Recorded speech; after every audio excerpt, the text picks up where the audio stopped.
Hello world, welcome back, and welcome to my very first Advanced Wars by Web Grand Strategy cast. Now, the point of this video, and hopefully this series of videos, is to capture one of the Grand Strategy games that I have been playing on Advanced Wars by Web. Now, what does that mean exactly? Well, what I mean by that is this is a much larger map, a much larger game, and a much more complex match than your standard game of Advanced Wars by Web. A lot of people play 1 versus 1, and a lot of people play the Global League, which is great and all, but you're not going to get games like this or situations like this out of that. What I really like about these larger games, and often these maps are in the geographical category. For example, this one is in the geographic category because it is a geographic map. It is a map of the continent of Asia. The map itself is called Asia 10 Players. So it is a 10-player map that is more or less a recreation of the Asian continent. So it is a geographic map, but that kind of hides, the reality that, like, this is actually, not only is it a different kind of map, but because it's a different kind of map, it leads to a different kind of game. And so we've got some pretty cool stuff going on this entire match. It's been a really fun game, but it's gotten to this point now, turn 26, where things are really starting to heat up. So that's where I wanted to start from. Things just, are getting bigger and badder and cooler, and so I wanted to share that with you guys. Now, this is how the map is on turn 26. You can see of the 10 players, there are 4 superpowers remaining. And, well, we've had to do a bit of diplomacy to get to where we're at. And let's just explore that a little bit. So here we are on turn 1. Here's how the map looked from the very beginning. You can see myself playing as Brown Desert down here in the southwest. You can see all the other players starting over here, including Red on the island of Japan. So as the game began, I expanded north, and one thing that happened was Blue Moon and I met in the middle, right about here. And I think both of us just kind of acknowledged and recognized that either we could start fighting each other right here and spend the rest of the game fighting each other right here and accomplishing absolutely nothing else, or we could do what we did and kind of maintain an uneasy peace between us along this border here while we expand northward. And that's exactly what we did, and this is where it led us on turn 24. So on turn 24, everything advances just a little bit. But one thing that does happen is Red, who you can see right here, he's about to capture Cobalt's territory.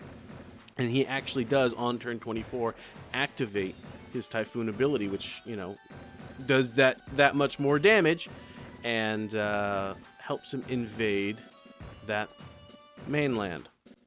So now our troops and Blue Moon troops, they've all been hit by this Typhoon. That's already 2 damage they've taken off.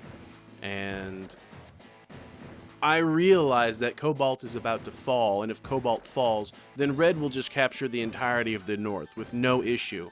Not only will he have this completely safe territory that no one can really challenge him, he doesn't have to worry about neighbors on his physical borders because he does not have neighbors and he does not have physical borders. So he can safely stay on this island and just pick us off one by one while we can't really challenge him too much in return. And that's why it's really unfortunate that at the beginning of turn 25,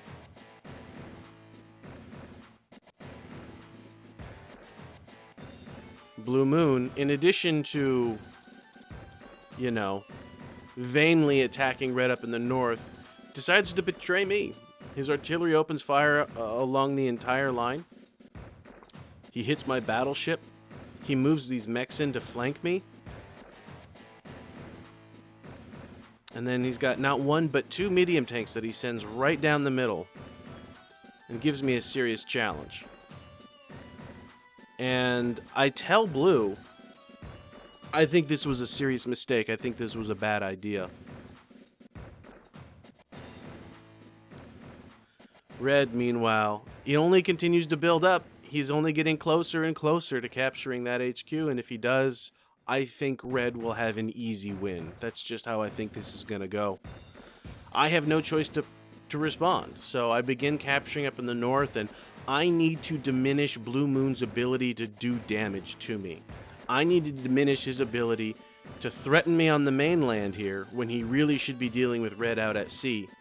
And I need to make him regret ever taking a step onto my territory. So that's exactly what I do here. I basically remove both of his medium tanks from the equation. I remove his rocket artillery, and I get another battleship into position.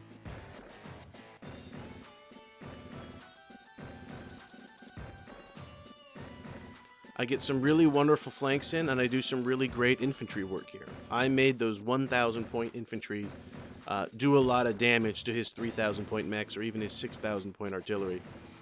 So I'm pretty happy with what we've got going on here this turn. You can see Cobalt. I want to help him desperately, but I can't get to him on land. I tried to send a ship, but Red submarine sank it. So now Cobalt knows that I'm not out to get him quite yet. I'm actually kind of on his side. I want to help him. I want to get a battleship within range to take out Red. Now TAC did send me a message asking, so do you want to declare peace again? And literally in the middle of me typing up, yes, let us resume the truce, he begins his attack. So he sends in another wave. He no longer has a medium tank to really do all that much work with, but he sacrifices that one to get some damage in on me. And he's got another light tank on my territory, stabbing me right in the back. Or maybe that's more in the kidney. But at this point, taking 2 attacks in the row, I know I cannot just make peace with Blue Moon. I know if I offer him peace, but I don't attack him back, he will see that he has the advantage, and why would he ever honor the peace? So now I need to hit him back. And that's exactly what I'm going to be doing here. So you can see, right here, I've activated my prime tactics, and I need to do enough damage to Blue Moon that he actually honors any sort of peace deal that we can make. I need to diminish his ability to do any further damage to me so he's not tempted to. I don't want him to be a threat to my supply lines. I don't want him to be a threat to my HQ. I don't want him to cut my territory into half. So I need to eliminate as much of his war-fighting capability as possible. So there we go. That's going to do it for my turn 25 recap of this grand strategy game. If you like this sort of thing, if you appreciate it, then consider subscribing so you hear from us a little more often. If you like the video, please like it because that really does help it spread and that really does help us grow. And maybe even consider leaving a comment down in the comment section below. Thank you so much for that. I'm going to be playing the next episode very soon. And just as soon as I actually take that turn, I'll be putting the video up. So look forward to that real soon. And thank you so much for joining me. I'll see you in the next one.